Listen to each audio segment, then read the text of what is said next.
Crimson Trace now offers a complete line of electronic sights, ranging from a fixed magnification battle sight to reflex sights with the latest power management features. Purpose-built and versatile. Find yours at crimsontrace.com. Hey, y'all. It's Tom Gresham's Gun Talk. Oh, look out. We're smoking.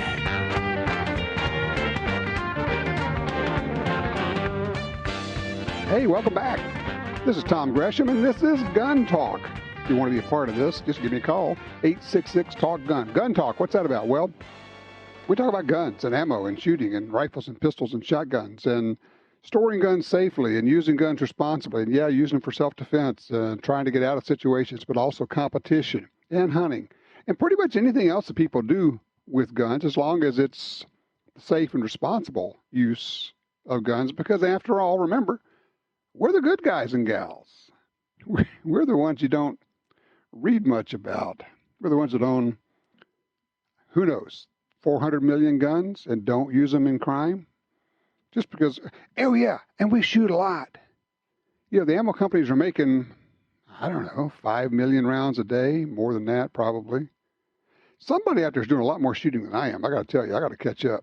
One of the guys who's doing a lot of shooting joins us right now, world champion, world everything for decades now. Jerry Miculek joins us. Hey, Jerry, how are you? I'm good, Tom. How are you guys? I'm great. You just get back from Sweden? Yes. Matter of fact, I was just on the range. I almost forgot what time it was. So I had to run back to the house, throw my guns in a corner, and here I am. So that's why I sent you a text, because I figured he's going to be out shooting. He's going to forget if I don't send him a note. I was making noise. I have to apologize, but I'm here.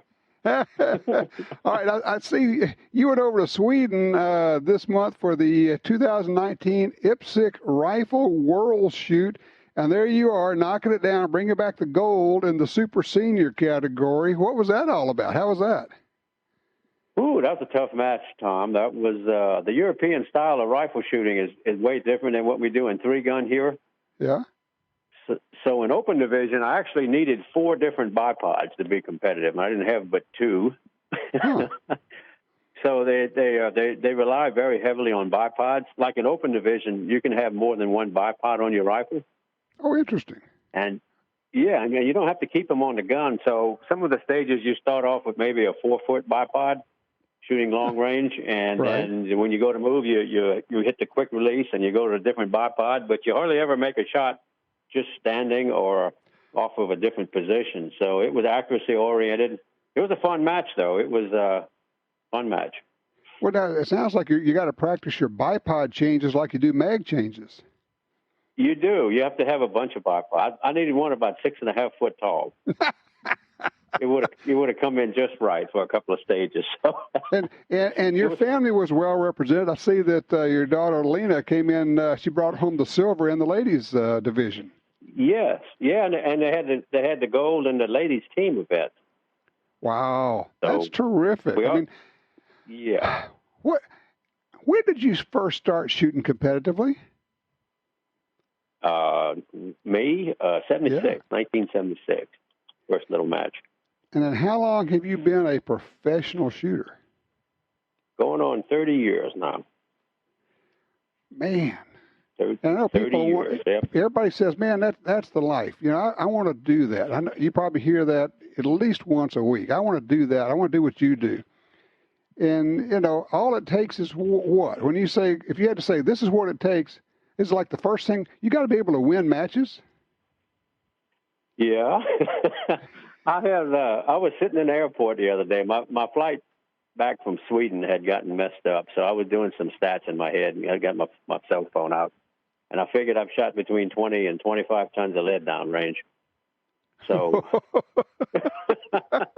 so it's like, 2.5 million rounds and countless hours on the range and working on equipment. Like today, I was out shooting. I worked on guns this morning without shooting, loading ammo, working on optics. Just so it's a constant game. You have to put a lot of time into it, so you better like it. Well, and there are people who say, well, Jerry Miculek can shoot anything. I mean, because you're known for the revolver shooting. You're the world's best at that. but you shoot semi-automatic pistols all the time. And then, of course, you shoot rifles, obviously, exceptionally well because you can win in these international competitions. All it takes is just working at it all the time. And people will say, well, you have all this natural talent. You don't have to work at it, right? I wish I had that. Well, no, it's a very perishable skill, so you have to maintain it all the time. And there's also somebody always trying to run up your back because there's a lot of competition out there.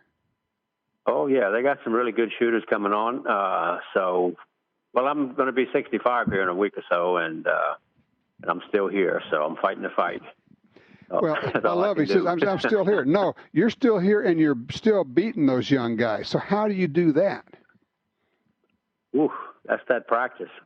That's that practice thing that comes in, knowing the ins and outs of everything and just applying yourself well. And you have to have good equipment. That's one of the things. I'd rather not have the best equipment, but I want something that's going to run 100%. That's interesting. It's got to run because if it goes down on you, it doesn't do you any good at all. Right. It might not be the most tricked piece of equipment on the range, and I'm not really worried about that. I'm worried about it being 100%. So using my equipment when I've shot a season, I've had very few malfunctions, if any, and that's worth a lot in the long run because it's all a game of average. So. It really is. I want to direct people. First of all, your last name, I won't spell it because that's your website. It's Miculek, Miculek, Miculek.com. Yep. One of the things you've been able to do is you've taken, a lot of people can shoot, but you have taken your ability to shoot, and then also you studied the famous showmen, whether it's Herb Parsons or Ed McGivern or the people in the past who were exhibition shooters. And you use the technology of today, of the internet, of YouTube, and everything else, to do your work. So you are a showman as well as a shooter. I tried. I had the first time I was ever. Of course, I've always read about the guys like Herb Parsons and Ed McGivern, but I had a chance years and years ago. This must be 25 years ago. I had a chance to watch John Satterwhite shoot. Mm-hmm. When I was shooting a steel challenge match in California. So he was putting on like 5 shows a day. So every time I had a break, I would go watch John Satterwhite shoot and watch how he worked the crowd and his skit, I guess you would call it. Right. And had a chance to meet John Satterwhite a year or so later, and we talked about demos and how to work a crowd. And then Tom Knapp, who was a great showman. Right. And just a super nice guy. So kind of just watch these guys, and I had a chance to do some. At one time, I did a lot of demos for Smith & Wesson. I was at a lot of ranges doing on-the-range promotions, so had a chance to do some of that. Kind of fun.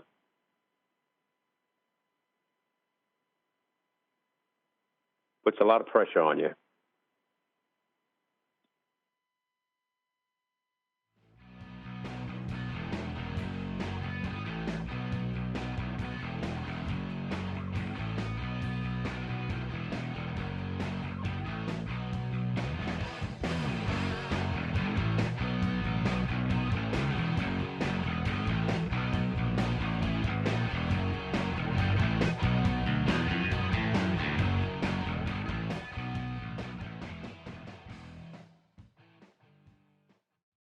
The Armed Citizen Legal Defense Network is a big family of gun owners standing together to protect individual members from unmeritorious prosecution after an act of self-defense. Our network family now exceeds 17,000 members protected by a $2 million legal defense fund. Shouldn't you be part of the network too? Join the family at armedcitizensnetwork.org. That's armedcitizensnetwork.org or call 360-978-5200. Tired of searching the web for the best deals on guns, ammunition, and gear? Download the free Gun Dealio app today for deals and discounts right at your fingertips. Handguns, rifles, shotguns, ammo, optics, lasers, gun safes, targets, gun cleaners, grips, slings, and much, much more. Save money on products you want from the companies you love. New deals, discounts, and rebates added daily. Gun Dealio, available for free in the App Store and Google Play. Perhaps more More than any other landscape, wetlands embody the life-giving abundance that nature has to offer. And perhaps more than any other organization, Ducks Unlimited is working to ensure that our continent's wetlands not only survive, but thrive for generations well beyond this one. The time is now to band together. The time is now to rescue our wetlands. When the U.S. military's elite units and law enforcement agencies across the globe demanded innovation and reliability, they didn't settle. They chose Sig Sauer. When world champion professional shooters demanded precision accuracy, they didn't settle. They chose Sig Sauer. So it's no surprise more and more civilian gun owners are refusing to settle for anything less. They're choosing Sig Sauer firearms, ammunition, electro-optics, suppressors, air guns, and training. Sig Sauer. Never settle.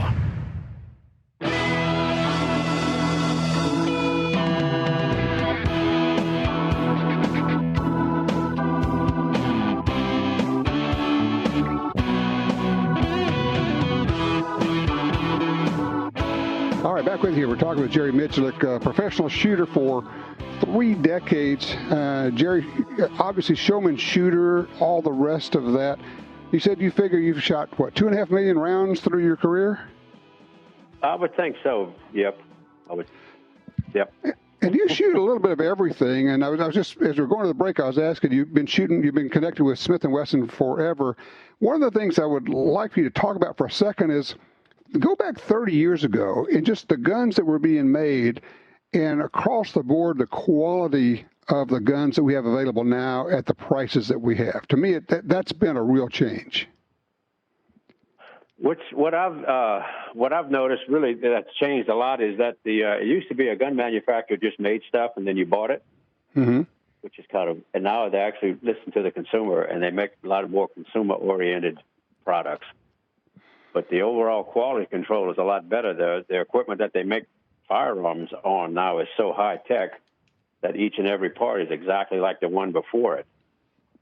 I know the old-timers don't like to hear that, but the new guns are actually better than anything ever made. So they really are. In fact, I remember I was looking at all the CNC machines that Smith & Wesson has, and they were saying, we don't actually have to make match-grade barrels anymore because the barrels we make with CNC are as good or better than the best match barrels we had 20 or 30 years ago. It's really amazing to me. It is. The same thing with when the manufacturing of a cylinder. If you take a revolver cylinder made now, it is so perfect that it's you can't. I don't know if you could really compare it to something 50 years ago. Well, it used to be if you needed a new side plate for your Smith & Wesson revolver, you had to send it back because they had to have somebody who knew how to file and do everything else. Now they're so exact, you can just get a new side plate and it'll fit. It is. That's the secret of all this high-tech equipment. Each part is so good, it's 100% interchangeable almost. So it's really crazy. Really nice for the end user. You get a better product. So I know that, people come up and ask you, how can I do what you're doing, or how can I be a better shot? Is it really just as simple as shoot a lot?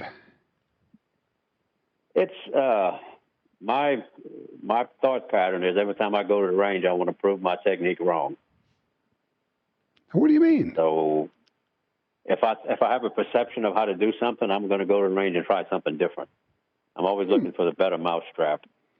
I don't want to get stuck in any kind of one style of shooting or one perception of shooting, and so I'll try anything. And that's what evolves, like with speed shooting. Right. If I would have stuck with the techniques I started with 30 years ago, I would have fossilized and been a dinosaur. So I've evolved probably 6-7 times in that last 30 years on technique and vision skills, and so you always have to be willing to change something and never get stuck in a rut. And just say, okay, or let me try something else. Is this working? Is there a better way to do it? You mentioned vision skills. Right. Talk about that for a second, because I think that's something that people don't even think about. Well, shooting is so vision related. It's probably as you advance, your vision skills have to increase. So you have to learn how to see fast. And some people have the skill. We did a junior camp for about 10 years, so we had a chance of working with a lot of junior shooters. Mm-hmm. And I'll do some military training, so I get to work with different guys at different levels. And it's always amazing. The guys who see the best always apply the best to the target. So knowing how to see multiple targets, how to soft focus, not how to stare. And so it's a lot of vision skills that go along with competition shooting, and same thing with self-defense shooting. It has a lot to do with how you see things. It's interesting because I'm just thinking about in other sports, you know, Ted Williams said he could see the seams of a fastball coming out of the pitcher's hand. That's why he was such a good hitter. And you think about other sports where being able to see better than other people really does give you an advantage. Oh yeah, it's definitely the edge. So a lot of the things I do, I work on specific vision skills, how to see targets, how to see multiple targets, how not to stare, just see. It's amazing how you can lock yourself into a vision skill, and it's a very narrow window, and it has small applications, but you have to be able to. That's one thing I learned from doing demos for Smith & Wesson when I do shooting exhibitions. Right. I have to visualize the event and understand the vision techniques for that one application, and then call it up and then make it happen. So it's all a visual moment. Yeah, it really is. I mean, you have to have the physical skills, the shooting skills, and you do that. Do you practice every day? Do you shoot every day? No, as a matter of fact, this is one of the things that's bad about being a professional shooter is you don't have much range time. I know that sounds silly, but you're on the road so much. Like this last month, I've had 3-4 days to myself, 5 days. So you're traveling all the time and doing appearances and also meeting with people and going to the factory, because I know you give input to Smith & Wesson on their guns and ways to improve them all the time too. Mm-hmm. So that all cuts into your range time, which sounds, if you're competing, you're not training. Aha. So yes. Yeah, it's two different things. So, yeah, it's totally different. So you get locked into competition, you lose the edge on the training. So you go to a match and you shoot maybe one evening, 3 stages of fire. Mm-hmm. And then, the rest of the day is shot. So you can't really train. You can't get out and shoot. You might do some gun handling, but it's really hard to stay sharp unless you're on the range, training. So Interesting. Well, I want to direct people. I mean, they can follow you over at Miculek.com. You got, of course, you're still doing your TV show? Yes. Yeah. Shootout Lane? Yes, we are. Good Shootout deal. Lane. We're hoping to do our 5th season. Yep. It is a great show. It's a wonderful family. Been friends with your family, the Clark family, for, most of my life, because my dad was friends with Jim Sr., so we go way back. Yep. And I just want people to understand how great a family you are. Yeah, you're shooters, but you're also just really wonderful people. And Jerry, we appreciate you spending some of your very valuable time with us here. Oh, thank you. Thanks for having me. Yeah. Absolutely. Tell everybody hello for us, would you?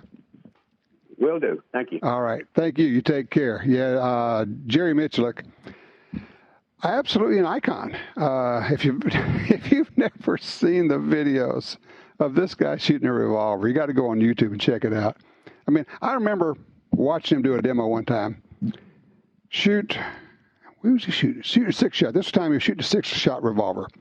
6 shots on target, reload, and 6 shots on target in slightly over 3 seconds. Yeah, with a revolver.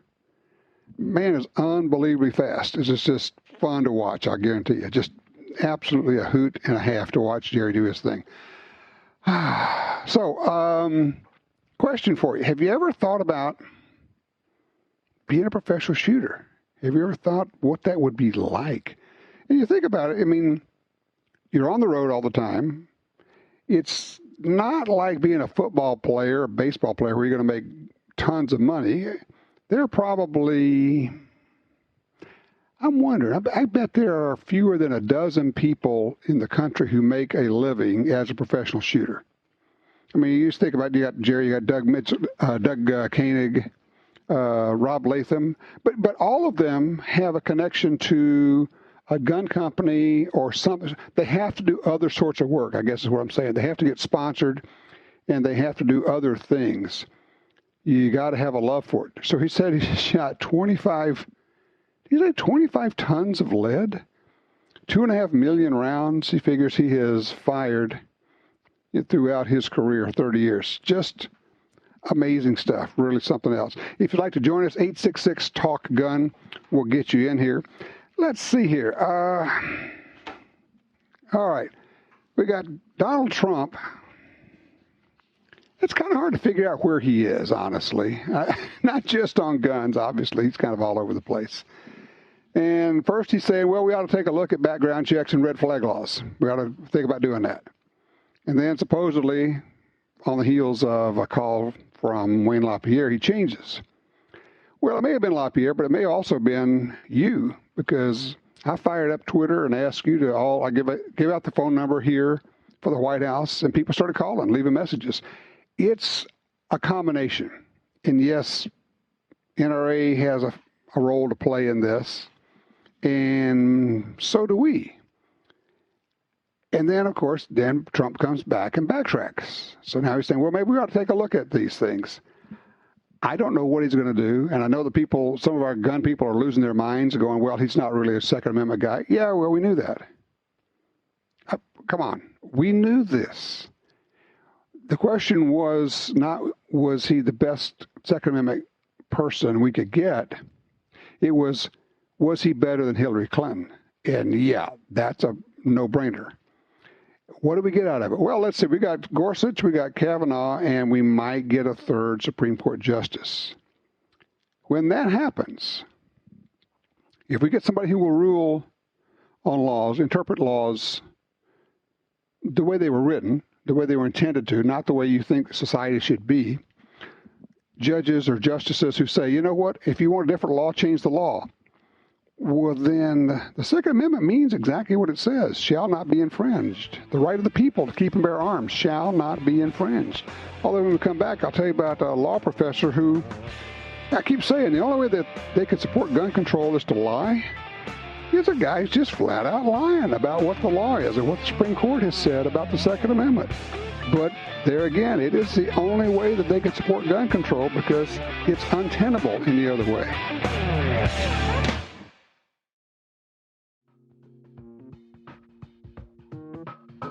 A girl can't go wrong with something in basic black, like an AR-15. Some things never go out of style, like Tom Gresham's Gun Talk.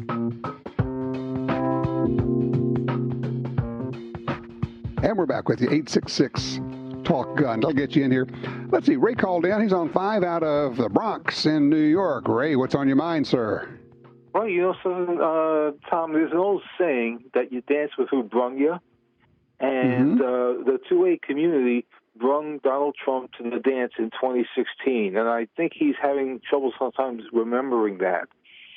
Now, he likes to pick winners, and he likes to associate with winners. And right now, he looks at the NRA as damaged goods thanks to Wayne. Now, one way he could cement relations with the 2A community as a whole would be a very simple thing. And this would be very Trumpian. At the end of his each rally between now and the election day, pick out a citizen, private citizen, who was instrumental in stopping either a mass shooting or some other horrendous crime with a legal firearm, something that got into the local papers, and acknowledge him or her, and just at the end of the rally, just say. And by the way, I'd like to point out somebody who's standing up for our fellow citizens, so forth, yada, yada. And that would simultaneously kick Bloomberg in the teeth while at the same time letting people know that he's got our backs. I like it. Basically, he brings up someone who was successful in a self-defense use of a gun, man or woman, individual, situation or mass shooting, a Stephen Williford type out of Texas. It also does one other thing, Ray. Let me bounce this off of you here. I keep hearing folks on our side making arguments that are simply ineffective of, well, cars kill more people than guns, so why don't you ban those? You sound silly when you say things like that. You may be accurate, but it's not persuasive. And I keep thinking that the most persuasive thing we can do is to share the message of guns being used to save lives. And so, put a human face on it. And that's it. And put a human face on it. This is Susie so-and-so who, saved herself and her children when there was a home invasion, and she used a gun. And next rally here is, Bobby so-and-so. And this is what happened, and this person used a firearm successfully. And it goes on, and it gets the kind of coverage that we simply can't get for these self-defense gun stories. It's almost as though the media, gee whiz, could it possibly be that they've decided not to cover it so the public doesn't know that more times people use guns in self-defense far more times than they are used to commit murder? And imagine the look on Bloomberg's face when Steve Wilford gets the Medal of Freedom on national TV. Oh, I like the way you think, Ray. This is cool. I love it. Well, I'll tell you what I'll do. I will take this. I have a back door into the right ears, and I think this one is worth some effort to try to get that idea there. That's just the perfect kind of thing. And maybe even do that at State of the Union address. I like that there as well. Then you have all the networks covering it, not just Fox. Yes, exactly. Ray, brilliant. Thank you, sir. You're on to something. I appreciate that. Have a good day. Gary's in Moscow, Idaho on line 4. Hello, Gary. You got a call from the NRA, huh? I did. Hey, the call with Ray was great, by the way. I Don't you love that idea? That's brilliant. I do love it. Anyway, I had a call recently from an NRA fundraiser.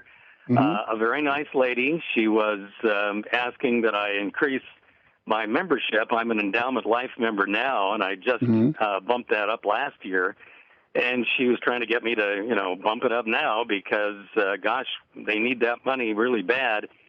And I said, I got to tell you, I'm not donating to the NRA right now. I'm donating to the Idaho Second Amendment Alliance and the Second Amendment Foundation with anything that I have to pay because, gosh, I'm just really unhappy with the way Wayne LaPierre is not being forthcoming on where the money is going.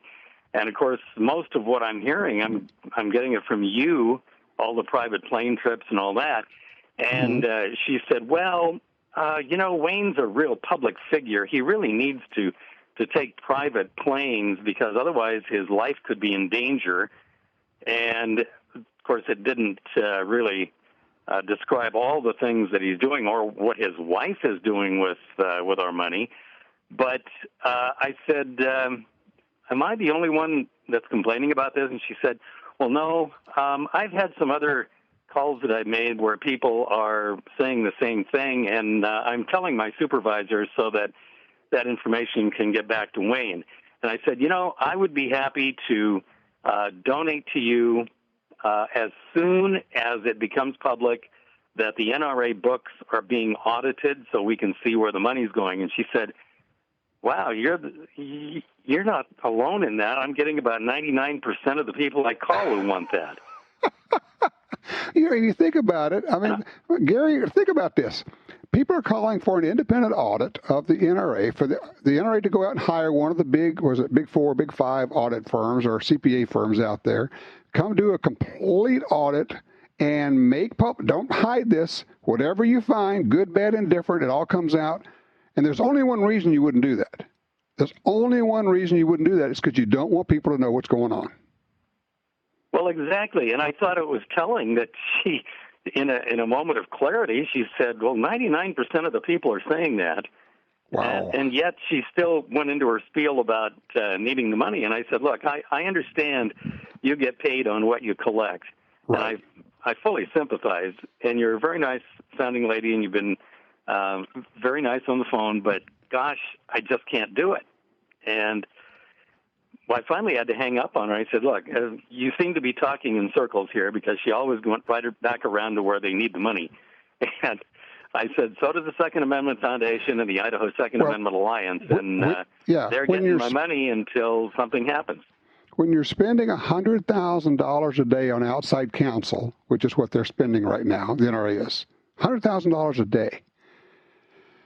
And they're going to have to spend a lot more if they're going to defend these people in these oncoming lawsuits and challenges and court cases and depositions and subpoenas And I will tell you, I absolutely expect there to be criminal charges.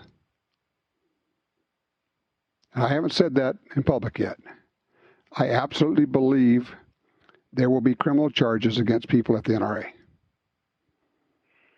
It's too bad we can't get some of the people who've been on the board, like Tom Selleck and Ted Nugent and some of those, to start going public with the same thing, that we need an audit. Well, I think Selleck's probably going to bail out of that. He doesn't need that. He doesn't need what's going on there. Ted, I don't know where Ted is on this, honestly. Look, there are a ton of people on the board who make money off the NRA, not just a little money, but a lot of money, and they do that because they are essentially aligned with Wayne. I mean, everybody knows this. This is not new. It's not just me saying it. It's just what it is. It's a mess there. All right, everybody, what do you think? Have you gotten any calls from the NRA fundraisers? What's your take on this? Have you reached the level of being disgusted? 866-TALK-GUN.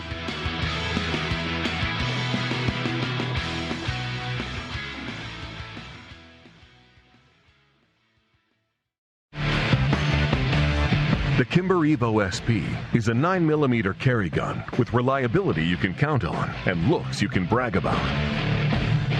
And now you can save $100 with a rebate on the Kimber Evo SP. Learn more about this great deal on the Kimber Evo SP at KimberAmerica.com. That's KimberAmerica.com. Or ask about the Kimber Evo SP at your local gun dealer. It's the Bill of Rights, not the Bill of Needs. I'm Alan Gottlieb, founder of the Second Amendment Foundation. When someone says we don't need that kind of gun, remind them the Founding Fathers determined what rights our Constitution should protect. There's a world of difference between rights and needs. It is not the function of government to tell us what we need or what we don't. Certainly no one needs an assault rifle or a Saturday night special, or for that matter, no one needs a Corvette with a high-capacity horsepower engine capable of speeds to 150 miles per hour. But in the hands of honest, responsible individuals, we have the right of choice. We have the right to read books others don't like. We have the right to listen to any radio program we choose. We have the right to dress the way we want to. We also have the right to own firearms of our choice. So the next time someone tells you you don't need something, tell them it's the Bill of Rights, not the Bill of Needs. Join the Second Amendment Foundation today so that this message and our Bill of Rights might live. Call 425-454-7012. That's 425-454-7012. Attacks happen every day. How will you react? See real people put into real-life criminal attack situations on First Person Defender. Discover what works and what doesn't. Kidnapping, ATM robbery, home invasion, and other attacks. Learn how to save your life and the lives of your family. Get the entire first season on DVD at shopguntalk.com. Get prepared. shopguntalk.com. Tactical professionals who put their lives on the line every day depend on Surefire. Since 1979, Surefire has designed, machined, and assembled the finest flashlights and weapon-mounted lights right here in the U.S. From everyday carry flashlights with 1200 lumens and mil-spec hard anodized finishes to the most reliable weapon lights on the market for duty use or your home defense firearm. Surefire has what you need. American built, American strong. Visit surefire.com.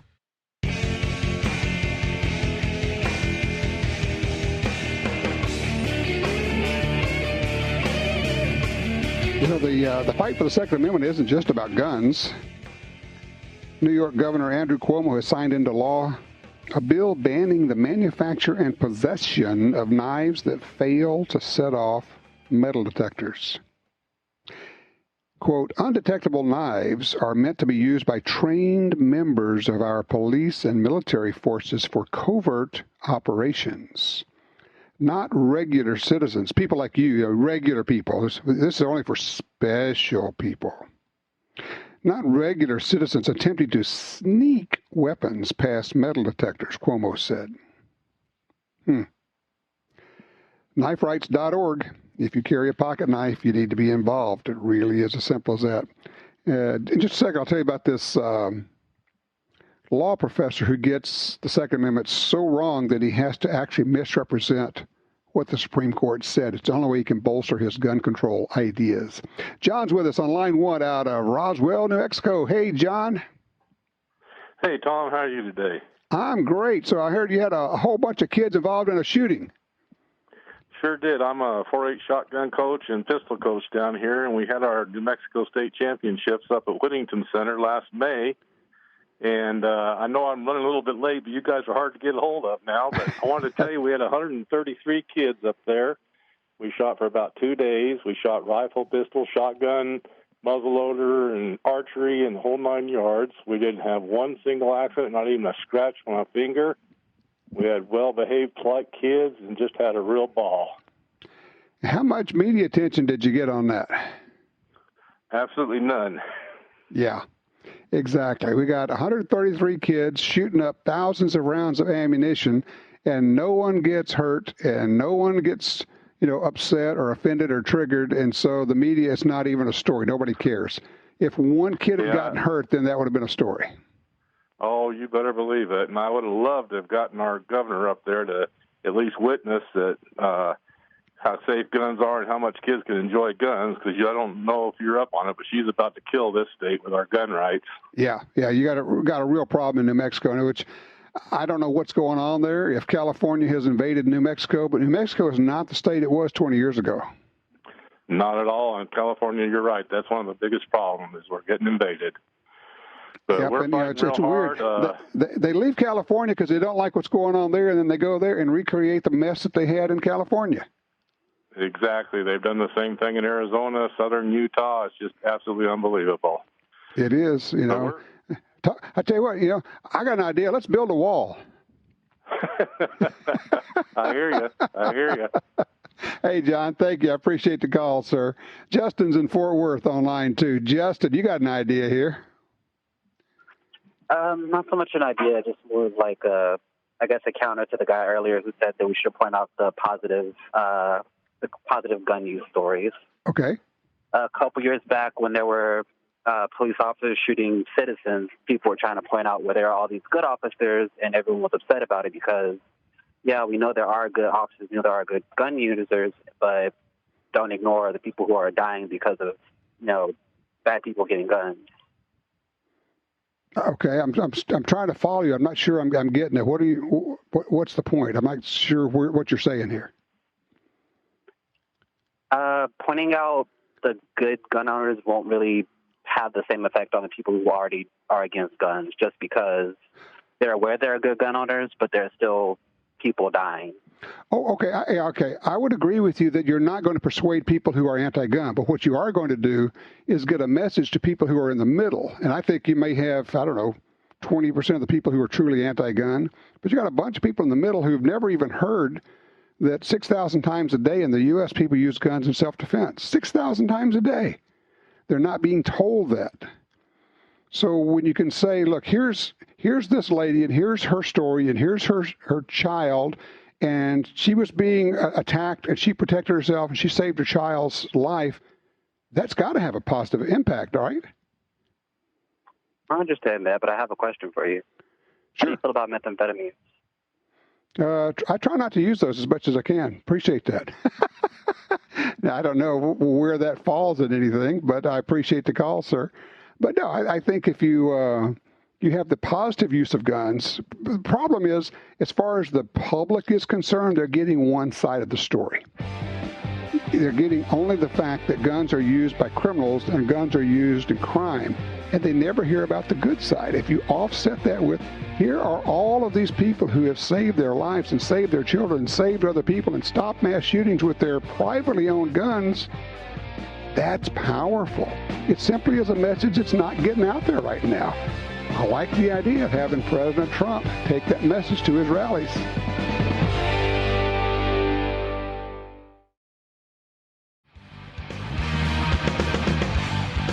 All right, back with the 866 Talk Gun. Dustin has found himself a gun on line 4. Hey, Dustin. Hey, Tom. Yeah, I walked into a gun store a little while ago and didn't plan on really getting anything. And one of the salesmen had told me that they had an old shotgun in the back, so he brought it out, and it was an old Winchester Model 12 and 16 gauge. Oh, my. And I'm not a real shotgunner. I mean, I shoot them. I have a Mossberg 500, and I felt it. I held it. It had this ugly poly choke on it. It was pretty beat up. And just holding it, it's like, man, this thing feels really good. So long story short, I brought it home with me. Have you ever had a 16 gauge before? No, I have not. And I took it out and just put about 15 rounds through it or so. That's what I had time for. And it is a sweet, sweet shooter. Well, you have discovered what I think is one of the magical guns, one of the best guns ever made. I think the Winchester Model 12 pump shotgun, simply one of the best pointing, best shooting guns. They stopped making it because they couldn't afford to make it because it's just such a fine piece of machinery. You're going to love that gun. Yep, I ran the serial number on it, and it was manufactured in 1937. The receiver's kind of beat up. You know, it would be what I would call a truck grade gun because it probably rode in the back behind somebody's truck seat for a long time. But the wood on it's pretty decent, and it does point really easy. It points a lot better than my Mossberg 500 does. So they just have a great feel to them. Now, of course, and you can find 16 gauge ammo. You just got to make sure you may not be able to find it in real small stores out and about, but you can still find 16 gauge ammo, and it's really good stuff. So I think now, what do you hunt? I don't hunt any wing birds. I just usually shoot clay pigeons and that kind of stuff. Okay, well, this will work just fine for that. And I would say find you as much as you can smaller shot sizes, 8s or 9s even, for shooting clay targets. No need for 7.5 for most of that. Yeah, the local carries 8.5, and I did buy some of the Federal stuff. And what's weird is it smells like the old cardboard shells do. Isn't that nice? The plastic shell Federals smell so good. A lot better than the new stuff does. It smells like the old cardboard stuff. Well, it's funny you say that. I was in a store a couple of days ago, and I bought a bottle of Hoppy's No. 9. I haven't had any of that stuff around for a long time. I thought, I'm just going to get that stuff because it brings back so many memories for me. I'm thinking that, you know what, even if you're using a different kind of gun cleaner, you ought to open a bottle of Hoppy's and just put it on the side so that the room smells right while you're cleaning your gun. I agree 100%. Hey, congratulations on the Model 12. That is a wonderful gun. I have my mother's Model 12 20 gauge with a polychoke on it. The only thing is it has a 12-inch length of pull because she was 5 feet tall, and that was it. She cut it down, so it becomes the kids' guns that we introduce everybody to. But, yeah, and my dad, and thank you, sir, my dad loved his 20 gauge Model 12. He actually put a straight stock on it, which I always thought was weird. I don't know. I think somebody conned him into that or talked him into it at some point. But it has a polychoke on it, and they're just sweet. If you've never handled one of the old Model 12s, if you get a chance, take a look at them. They're not crazy expensive. I mean, yeah, they're collectibles, and the real nice ones bring a lot of money, but for a few $100, you can pick one up. And if it's in good shape, they'll just keep running. It doesn't have to be a show piece. It just has to run. And when you work that action, it has a sound and a feel that is just kind of special. And it was funny. My buddy was a Browning A5 guy when I was a kid, and I was a Model 12 guy, and I couldn't shoot his gun for being. He couldn't shoot mine at all. But we each loved our own shotguns, so there you go. It's just cool to have that connection. That's our family connection with our guns. All right, 866-TALK-GUN gets you in here. We're going to be talking about guns for quite a few more hours. You never know. We may never stop. I'm Tom Gresham. Back in a minute with more Gun Talk.